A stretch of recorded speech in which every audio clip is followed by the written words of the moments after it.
ഒരു ചിക്കൻ ചുക്കൻ്റെ റെസിപ്പിയുമായിട്ടാണ്. അപ്പം നമുക്കതെങ്ങനെ ഉണ്ടാക്കുന്നതെന്ന് നോക്കാം.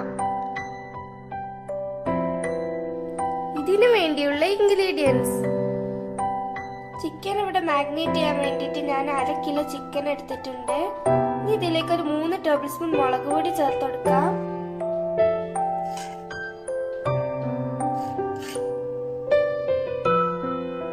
ഇനി ഇതിലേക്ക് 1/4 ടേബിൾ സ്പൂൺ മഞ്ഞൾപ്പൊടി ചേർത്ത് കൊടുക്കാം. 1/4 ടീസ്പൂൺ ഗരം മസാലയും കൂടി ചേർത്ത് കൊടുക്കാം. ഇനി ഇതിലേക്ക് 1 ടേബിൾ സ്പൂൺ ഇഞ്ചി വെളുത്തുള്ളി പേസ്റ്റ് ചേർത്ത് കൊടുക്കാം. ആവശ്യത്തിന് ഉപ്പും കൂടി ചേർത്തിട്ട് നന്നായിട്ട് മിക്സ് ചെയ്തെടുക്കാം. ചിക്കൻ ഇവിടെ നന്നായിട്ട് മിക്സ് ചെയ്തെടുത്തിട്ടുണ്ട്. ഇനി ഇതൊരു 15 മിനിറ്റ് മാഗ്നേറ്റ് ചെയ്യാൻ വെക്കാം.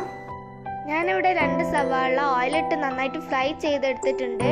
ഇനി നമ്മൾ നേരത്തെ മാഗ്നേറ്റ് ചെയ്ത് വെച്ച ചിക്കനിലേക്ക് ഇട്ടെടുക്കാം.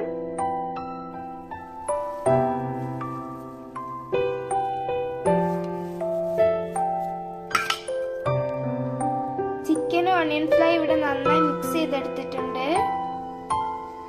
ഞാനിവിടെ പാന് ചൂടാക്കാൻ വെച്ചിട്ടുണ്ട്.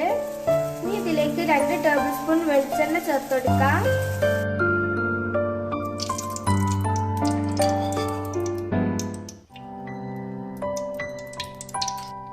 ഇനി ഇതിലേക്ക് നമ്മൾ നേരത്തെ എടുത്തിട്ട് ചിക്കൻ ആഡ് ചെയ്ത് കൊടുക്കാം.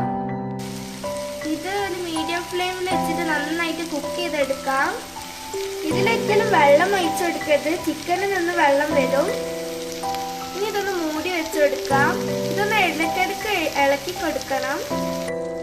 ചിക്കൻ ഒന്ന് ചെറുതായിട്ട് വെന്ത് വരുമ്പോൾ അതിലേക്ക് മല്ലിയിലയും കരിവേപ്പിൻ്റെ ഇലയും ചേർത്ത് കൊടുക്കാം. അങ്ങനെ ഇതിവിടെ റെഡി ആയിട്ടുണ്ട്. ഇനി ഇതൊരു ബൗളിലേക്ക് സെർവ് ചെയ്ത് കൊടുക്കാം. അങ്ങനെ നമ്മുടെ ചിക്കൻ ചുക്ക ഇവിടെ റെഡി ആയിട്ടുണ്ട്. ഈ വീഡിയോ ഇഷ്ടപ്പെട്ടാൽ ലൈക്ക് ചെയ്യണം, ഷെയർ ചെയ്യണം, സബ്സ്ക്രൈബ് ചെയ്യണം. Thank you.